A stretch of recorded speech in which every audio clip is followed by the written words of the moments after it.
میری عمر 20 سال ہے اور میری بہن یاسمین کی عمر 24 سال اور میری ماں نجمہ کی عمر 40 سال ہے۔ میں عام لڑکوں کی طرح عام زندگی گزار رہا تھا۔ میرے ایک دوست اسد کی بہن میری گرل فرینڈ شمع تھی جو میرے جسمانی تقاضے پورے کر دیتی تھی۔ زندگی بہت پرسکون تھی۔ میرے ایک دوست فضل کا گیسٹ ہاؤس تھا جو غیر شادی شدہ جوڑوں کو کمرے کرائے پر دیتا تھا اور رات وہاں شراب کباب کی محفل لگتی تھی۔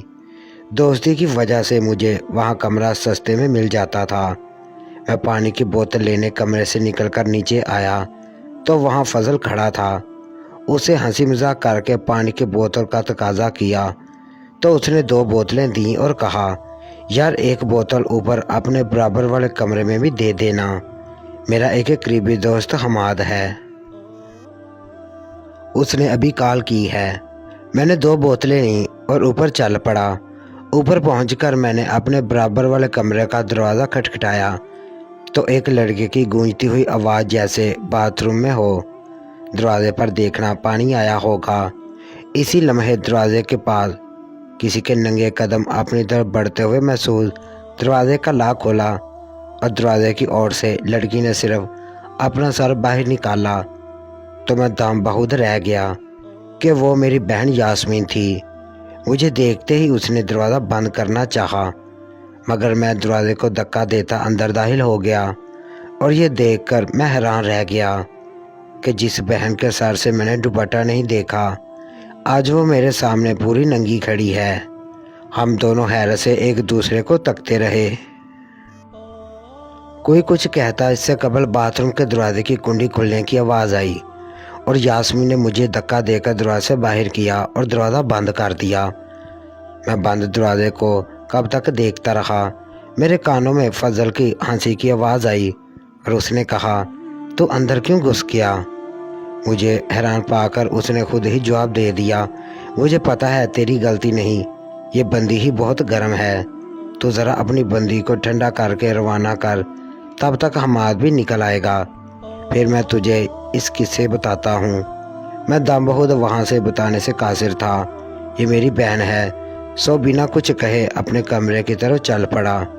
شمع کو کمرے سے نکلنے اور رکشہ کروانے میں قریباً آدھا گھنٹہ لگا۔ اسے بھی میرے بے رویے کا احساس ہو گیا تھا۔ جاتے وقت اس نے زیادہ بات نہیں کی۔ اس کا رکشہ جاتے ہی میں غیر ارادی طور پر واپس گیسٹ ہاؤس کے اندر چلا گیا۔ فضل کے آفس والے کمرے میں داخل ہوا تو وہاں ایک نوجوان پہلے سے بیٹھا تھا۔ فضل نے مجھے دیکھ کر ہم دونوں کا تعارف کروایا تو معلوم ہوا وہ حماد ہے۔ فضل نے حماد کو ہنستے ہوئے بتایا، اس کو میں نے پانی دے کر بھیجا تو یاسمین نے اندر اس کو کھینچ لیا تھا۔ یہ سن کر فضل ہنسا اور کہنے لگا، آج وہ بہت گرم اور ترسی ہوئی تھی، ابھی بھی ٹھنڈی نہیں ہوئی، بڑی مشکل سے گھر بھیجا ہے۔ میں چپ باندھے بس دونوں کے چہرے تک رہا تھا۔ میری حالت دیکھ کر فضل بولا، اس کو ہماری باتوں کا کچھ سمجھ نہیں آ رہی، اس کو یاسمین کے بارے میں پتہ نہیں، شاید حماد تو بتا اسے۔ حماد نے کہا، میں تو اس کھیل میں ابھی آیا ہوں، تو شروع سے سب جانتا ہے تو بتانا۔ جواباً فضل نے کہا، اچھا چل میں بتاتا ہوں۔ یہ لڑکی یاسمین 5 سال قبل اپنے عاشق علی کے ساتھ یہاں آتی تھی۔ ایک بار اس کا پرانا بوائے فرینڈ رضوان نے اسے یہاں سے نکلتے دیکھ لیا۔ یاسمین نے علی کو اپنا ماضی انچھوا بتایا ہوا تھا اور کبھی اسے سیکس سے دور تو اپنی انگلی تک نہیں ڈالنے دیتی تھی۔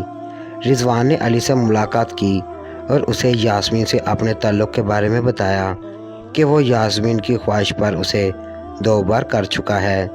جب رضوان نے اسے شادی کی بات پوچھا تو یاسمین نے اس سے تعلق ختم کر لیا کیونکہ رضوان کا تعلق غریب گھرانے سے تھا اور یاسمین کروڑ پتی گھرانے سے تعلق رکھتی ہے۔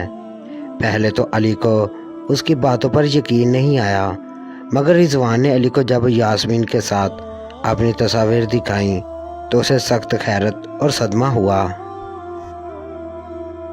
اس نے یاسمین سے سچی محبت کی تھی اور بدلے میں اسے یہ دھوکہ ملا۔ اس نے یاسمین کو کچھ کہے بغیر انتقامی منصوبہ ترتیب دیا۔ اس سلسلے میں اس نے مجھے سارے معاملے اور پلان کی بات بتائی۔ اس نے میری کچھ مانی تو میں نے مدد کی حامی بھر لی۔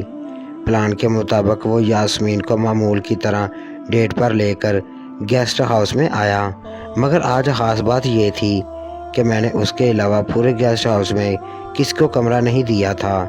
یہ معمول کی طرح کمرے میں گئے۔ یاسمین خوشی سے لہک چہک رہی تھی۔ کمرے میں داخل ہوتے ہی علی کو خود سے چپکا کر چومنے لگی۔